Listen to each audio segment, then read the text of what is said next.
भैया मंच पर आपके काव्य पाठ से पहले जब कोई कवि काव्य पाठ कर रहा होता है वो हिट हो जाता है, तो तब आप क्या मतलब विचार आता है? आपका नंबर आने वाला होता है थोड़ी देर बाद। बहुत दर्द भरा सवाल है, बहुत दर्द भरा सवाल है। इसमें हम क्या बताएं, हम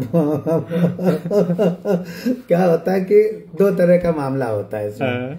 एक तो अगर अपनी विधा का कवि खूब हिट हो रहा होता है, जैसे मैं हास्य कवि हूँ, कोई और हास्य कवि जो हमसे पहले पढ़ रहा है वो बहुत मतलब बम्पर जा रहा है, बम्पर, तो हमको बहुत अंदर से एक तो घबराहट होती है, और दूसरा हमें डर भी लगता है कि कहीं हम इसके जैसा न कर पाए, तीसरा हमें उससे जलन होती है। तो हम ये मनी कहते हैं अरे चुटकुला सुना रहा है, अरे ये कोई तरीका है, ये सब ऐसे हमारे उसके बारे में ये सब कहने लगते हैं, और झुक के बगल वाले से कहते भी हैं कि देखो यार क्या कर रहा है, तालियों के लिए जो है ये कर रहा है। बड़ी घबराहट होती है, और सच बात है, जो ये कहता है कि नहीं होते झूठ बोल रहा है। अच्छा, दूसरा ये होता है कि जब कोई दूसरी विधा का कवि खूब हिट हो रहा होता है, जैसे मैं हास्य का हूँ और वीर रस का कोई हिट हो रहा होता है, तो ठीक है यार, ये तो वीर रस के हैं, हम पे क्या फर्क पड़ना है। इसमें दूसरी स्थिति ये है कि अगर हमने किसी कवि को खुद बुलवाया है और वो हिट हो रहा होता है, तो हमें बहुत खुशी होती है, वो चाहे हमारी विधा का हो चाहे दूसरी विधा का हो। लेकिन जब हमारी विधा का होता है तब भी उससे भी थोड़ी थोड़ी जलन होती है, यार इतना हमसे ज्यादा क्यों हिट हो गया।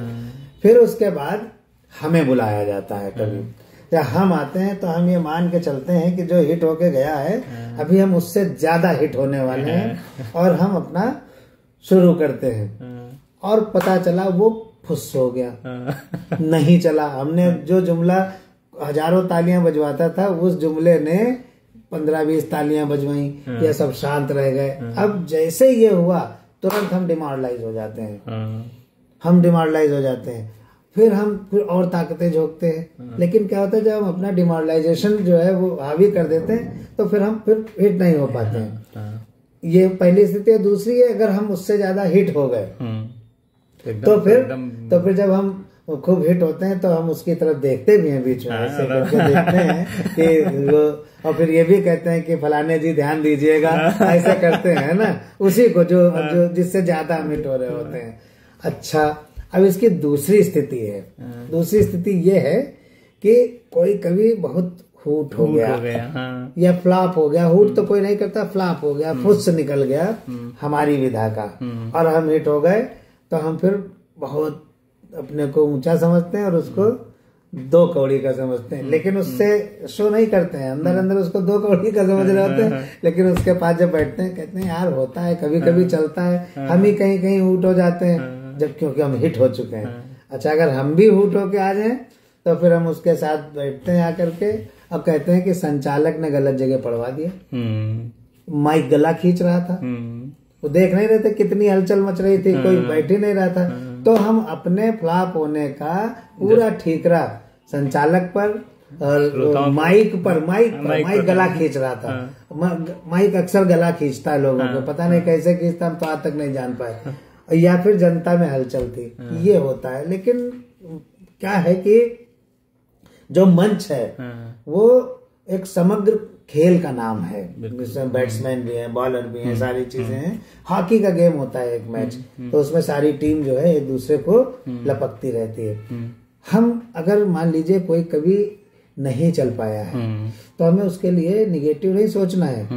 चांस की बात है, cricket is by chance, game is by chance, तो बाई चांस है तो उसके प्रति कोई मन में ऐसी भाव या भावना नहीं लानी चाहिए कि वो उसको हम हे समझें। दूसरा ये कि टीम वर्क है, टीम वर्क में कहीं न कहीं किसी कवि के न चलने में मंच पर बैठे कवियों का भी रोल बहुत बड़ा होता है। क्या है, आजकल सारे कवि, जो बहुत दुखद है कि मंच पर बैठते हैं और सीधे मोबाइल निकाल लेते हैं और मोबाइल में जुट जाते हैं।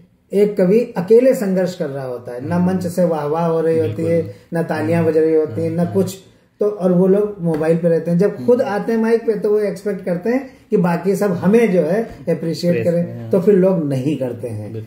हमें इस मंच को इसको जो है एक स्पर्धा नहीं, प्रतिस्पर्धा नहीं, बल्कि खेल भावना के साथ इसको बढ़ाना है। किसी का हिट होना, किसी का हुट होना, ये चांस की बात है, क्योंकि सभी तो सरस्वती के पुत्र हैं, सभी तो उसी के उपासक है, सभी मंच के परफॉर्मर हैं। लेकिन मंच के परफॉर्मर जो होते हैं उनको चाहिए कि फल की चिंता न करें। को भी होगा बस वो कविता पढ़े, फल की चिंता न करें, क्योंकि फल तो हम खुद ही लिए बैठे हैं। ये देखिए, इसको कहते हैं स्ट्रॉबेरी। हमको स्ट्रॉ माने नहीं पता है, अब बेरी हमारे यहाँ होती थी दूसरी छोटे वाली, तो ये स्ट्रॉबेरी है।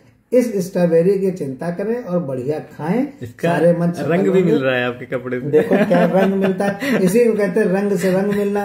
और होली थोड़े दिन बाद आने वाली, तो आइए स्ट्रॉबेरी खाते हैं। वाह वाह वाह वाह वाह, क्या बात।